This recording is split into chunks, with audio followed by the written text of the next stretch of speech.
No one should ever have to be a part of this club. This is a club you don't ever want to be a part of.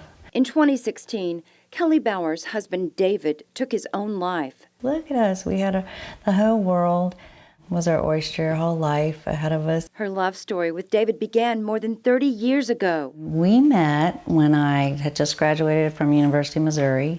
My family lived in St. Louis, and he had moved. He was a Kansas graduate, and so he had moved to St. Louis, and we met at church. We just fell in love, and 9 months after we met, we got married. I walked across the grad school platform, receiving my master's degree, fully pregnant with our first child. Eventually, Kelly and David's family grew to 3 children, and they settled in Charlottesville.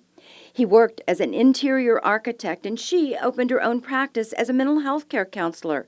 A happy life, but not without bumps in the road. David struggled over the years with depression and anxiety off and on. By 2016, with their youngest finishing high school, Kelly and David hit what she calls a sweet spot in life. And we were about in that place where, all of our children were going to be gone. We could just really kind of invest in each other again and look towards retirement, and we had a grandbaby on the way. But none of that was meant to be.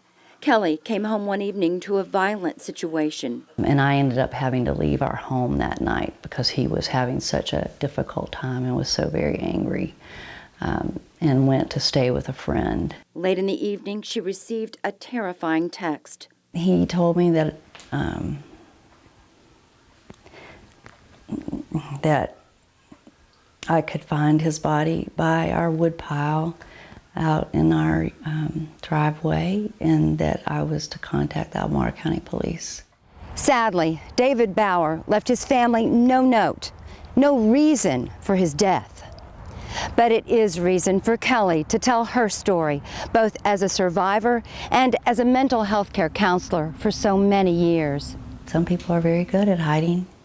Some people are fine for a while, and then something happens.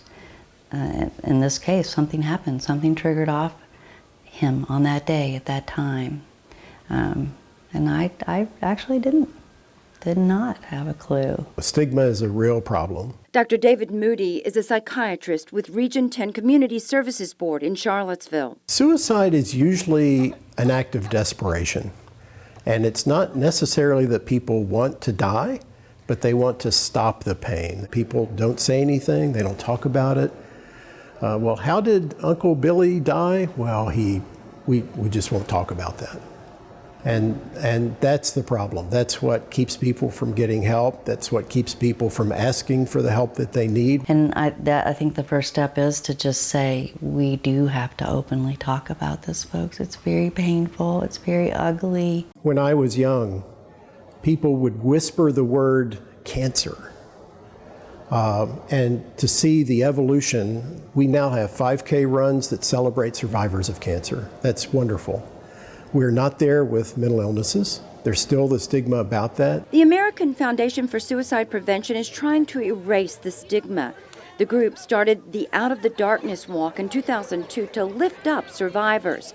Now it's held in several cities across the nation every fall, and it's the foundation's largest fundraiser. I have a little grandson that doesn't know his grandfather, never will.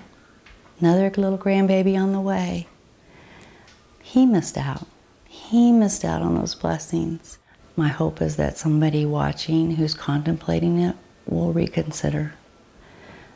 My hope is also that I can say, for those who've been there, we're out there, we understand. We're in a club we never asked to be in, and nobody should ever be in.